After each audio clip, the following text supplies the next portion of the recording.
Échec historique de la SEMPA. Les travailleurs de la Société industrielle et moderne des plastiques africains, SEMPA, s'offusquent et dénoncent la maltraitance, l'esclavagisme discriminatoire, le traitement discriminatoire entre Sénégalais et Libanais ou Libano-Sénégalais au sein de l'entreprise. En assemblée générale, ce samedi 8 novembre 2014, à la Bourse du Travail, dans une salle pleine à craquer, les travailleurs de la SEMPA ont déversé toute leur colère dans la plus grande énergie et la plus profonde tristesse. À les écouter, on a les larmes aux yeux.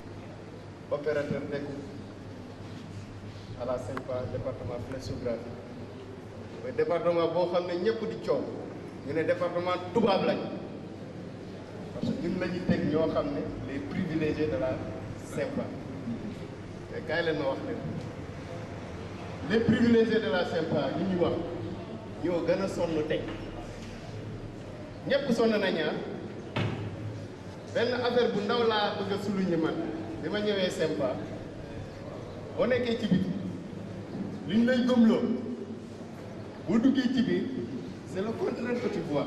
faut ñu gëm suñu bopp ñu xam la ñu bëgg SEMPA ay nit ñu ñoo ko tabax démb bu amee ñaari naar ñoo fa nekkoon mais tey ñu ngi aw gogo ci biir SEMPA c'est parce que la recette bi dugg na bu baax a baax a baax a baax. parce que saa yi ñu dem te ñun am nañu xol boo xamante ni xeex ak biraay ba jox leen li ngeen bëgg jël li ñu moom parce que dafa am loo xamante ni dama koy fàttali. biraay bu ñu fay ay 29 ak le 28 c'est parce que salaire yi baaxul.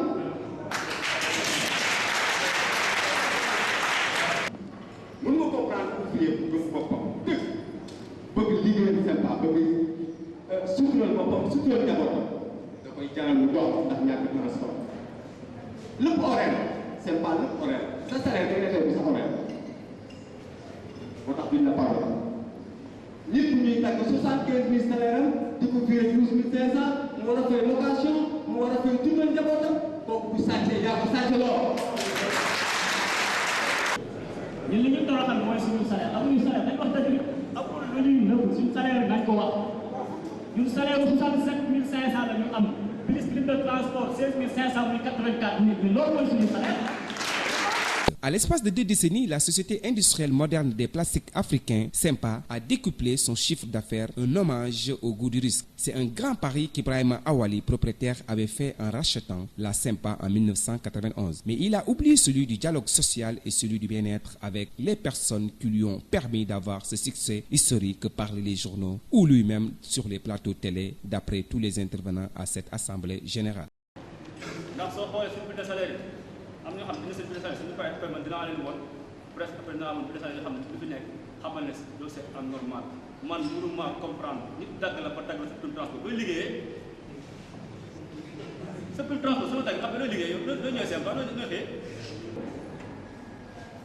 10 ans mu ñuy xaar loolu dafa doy sëkk 5 ans mu ñuy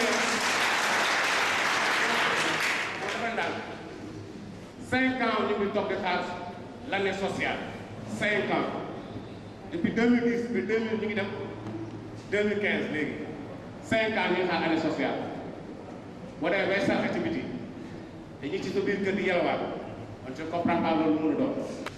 parce que mënuloo nekkandoo nit ci benn place ngeen di liggéeyandoo dàqu laa liggéey ëpp la rendement gënu laa sawar muy fayeeku loodul fayeeku.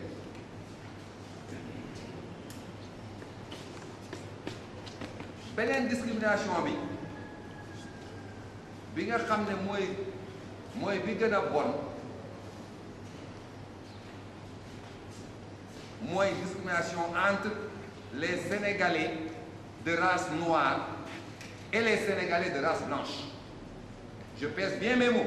En plus de cela, une discrimination qui ne dit pas son nom s'est installée au fil des années. La SEMPA exerce une activité de conception, réalisation d'articles et d'emballage en plastique destinés à de nombreux secteurs de l'industrie tels que l'agriculture, l'agroalimentaire, les cosmétiques, la chimie, les produits de grande consommation, dans des conditions de travail très dangereuses pour la santé. Mais ces salariés n'ont pas un système de sécurité sociale à la hauteur de ce qu'ils produisent. Les retraités de la société sont à 80% malades, se moquent les détenus.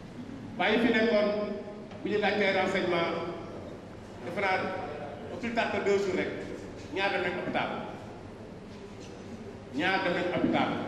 ñii ay AVC la ñii ay yaram bu ñu méttee ak biir buy daw yi kenn xamul. En 98, j'ai fait 16 ans. 16 ans de souffrance. maa ngi ak samay moroom ak yéen ñi toog yéen ñëpp fu ci nekk yaa ngi feebar wax te tey bu yàlla rek lay mais bu ci nekk mën nga góor man moom mën naa dee si parce que lii rek ci man naa ko xam te c'est pas moo ko teg.